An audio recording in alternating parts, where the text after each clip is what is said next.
Today we have the Behringer SB 78A in the studio. This is a brand new cardioid condenser mic. Yes, even though this looks like a handheld mic, technically it is a handheld mic. It is in fact not a dynamic microphone. This is a handheld condenser microphone, which has really intrigued me because if you watch this channel, you know that I am a big fan. I just love handheld condenser mics. So I am completely psyched. Let's go ahead and get mic'd.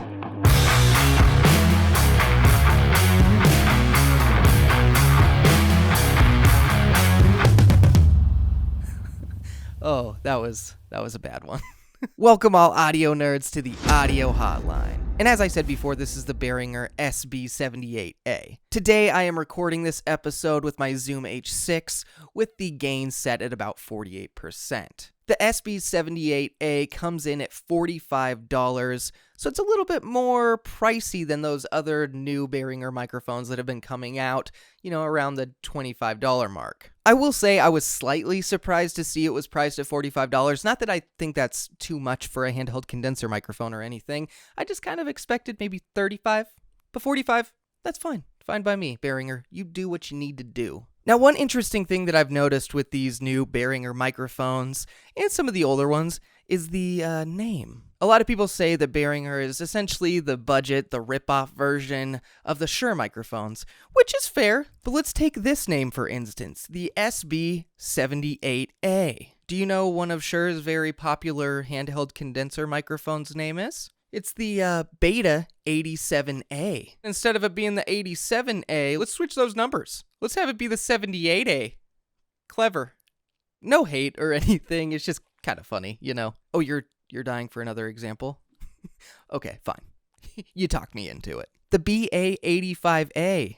Do you want to know what Shure's super cardioid dynamic microphone is? It's the Beta 58A. I love it.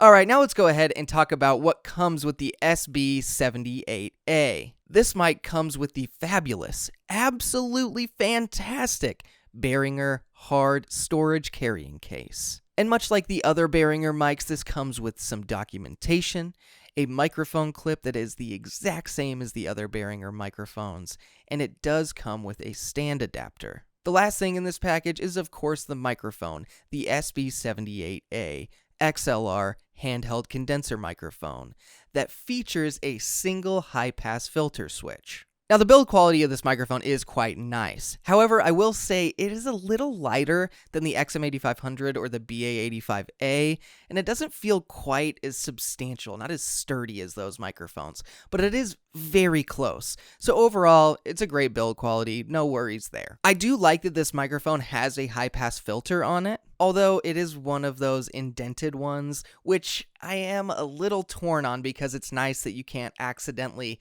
hit that switch and engage it and ruin a take. But I will say it is kind of hard to get it in position, especially if you don't have like a little stick thingy. The mic clip is fine, nothing really to mention there. Doesn't suck, isn't great. And when it comes to the build quality of a super important thing, the stand adapter, well, it's good, Now, the best accessory.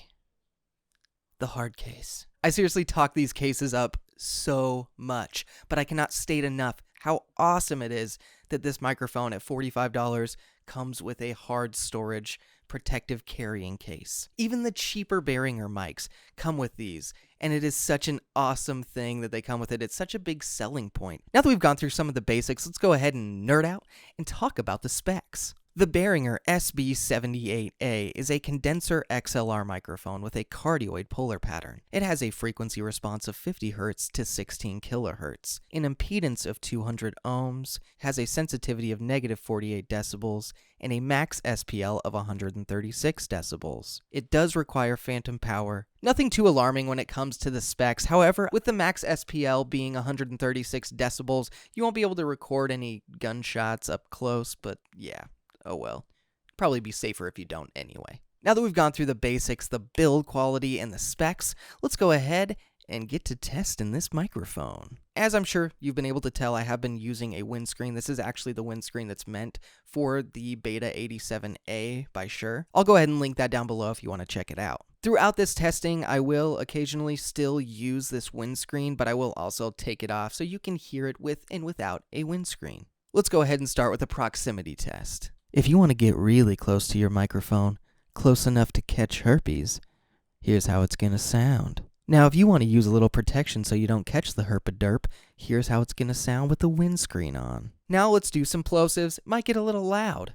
Peter Piper pooped his pants. Peter Piper pooped his pants. Peter Piper pooped his pants. Peter Piper pooped his pants. Yeah, he did. Now, if you talk into the front of the microphone and you slowly turn it to its side, here's how it's going to sound. And when we go to the back, here's how it sounds. Coming back around. There we go.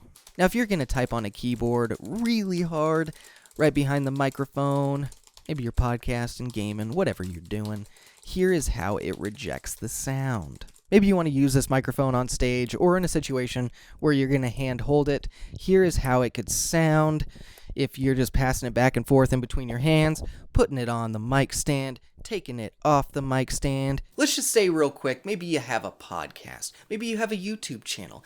Maybe you're sick of using your little Rode Video Micro on your camera. So you're like, you know what? Time to invest in a microphone that I can podcast with and do my YouTube channel. Well, if that's the case and you're looking at this microphone, here's how it could sound if you didn't want the microphone in the camera shot, which is a mistake because microphones are sexy, but anyway, I digress. Here's how it would sound about 3 feet away. If you plan on buying this microphone and doing some post-processing with it, here is how it could sound with some compression, some EQ, a de-esser, and a noise remover on here. But here's just a real quick post-processing test to see just how it handles it.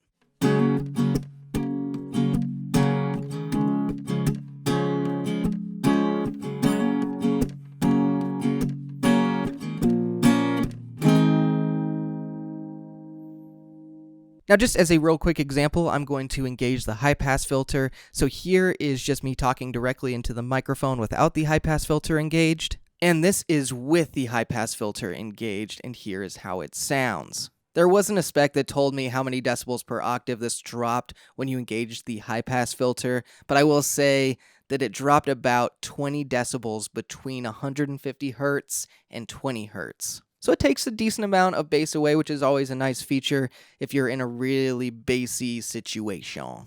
And then now let's go ahead and put it back into regular mode. Let's just put it back and forth. Let's do it. High pass filter, engaged, not engaged, engaged, not engaged. This is not engaged. This is engaged. This is not engaged. I'm engaged. Oh, you see what I did there? Whoop, whoop. I know what you're saying. Why are you wearing a ring? Guys don't wear rings when they're engaged. Hey, this isn't the 1920s anymore, douche. Just joking. It's fine. Just decided to, represent. Well, now that we've gone through the basics, the specs, and the testing, I'm actually gonna take a couple days to edit this part. Then I'll come back and give you my review. I just want to be able to listen to this microphone and give you the most accurate review of my, personal opinion, obviously, that I can. So, here we go. It's gonna be seconds for you, but it's gonna be days for me. Well, now that I've edited a vast majority of this video, I decided to do my review section now that I've listened to this microphone a lot. We do have a little friend with us, just in case there's any random little noises. There's seriously usually always a cat on my lap when I'm doing these reviews, just so you know. Maybe I'll put this on. Can't hurt to use protection. When I think about Behringer as a company, I'm honestly very impressed. They have put out some really awesome microphones and gear the last little while, and these new microphones really seem awesome. They do. So far, I did really like the BA 85A. I thought it was solid. I do love the XM8500. That has been around for a while. And personally, this microphone, the SB 78A, I like it. I do. I think it is a very solid option as a handheld condenser microphone for $45. This microphone did surprise me in quite a few different ways. I thought it sounded good initially and everything. There aren't any annoyances with it. There's nothing that I hear that I'm like, oh, I need to fix that in post immediately.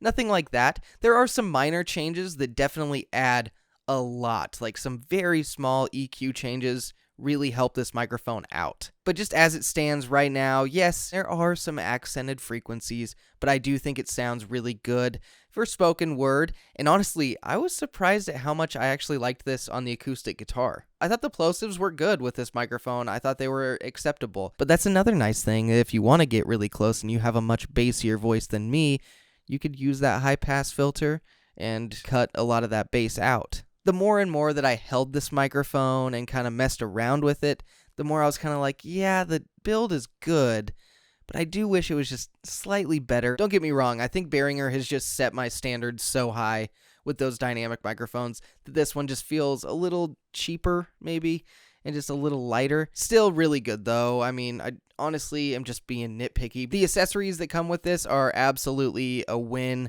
The mic clip is fine, stand adapter cool, but the case, you know how I feel about the case. I love the case. I think it's fantastic. So overall, I'm just psyched about this microphone being $45 and it being a handheld condenser microphone. I feel like it'll get some people's attention who want to try a handheld condenser microphone but want to start out a little bit less expensive than, you know, like the Shure Beta 87A or the SM86. I will say that the AT2010 is a very solid handheld condenser for $100. I do have a review if you want to check that one out. But I'm just a big fan of the handheld condenser microphones. It gives you that cool, like rich condenser sound, but in a dynamic form factor. They're cool microphones. But the grade that I give the Behringer SB 78A is an A.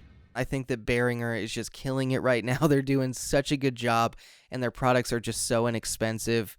You gotta love it. I absolutely recommend this microphone, especially to people who want to get their hands on their first handheld condenser microphone and see if it's right for them. Thank you for watching this review of the Behringer SB78A. I hope that it helped you out, that you found it informative, but most of all, I hope you had fun. Stay tuned for a lot of other reviews and comparisons, and also some giveaways coming out. Thank you to all of my subscribers. You're absolutely amazing. Make sure that you keep your eye out for the giveaways because they are happening soon. And thank you for watching the Audio Hotline. I'll see you audio nerds next time.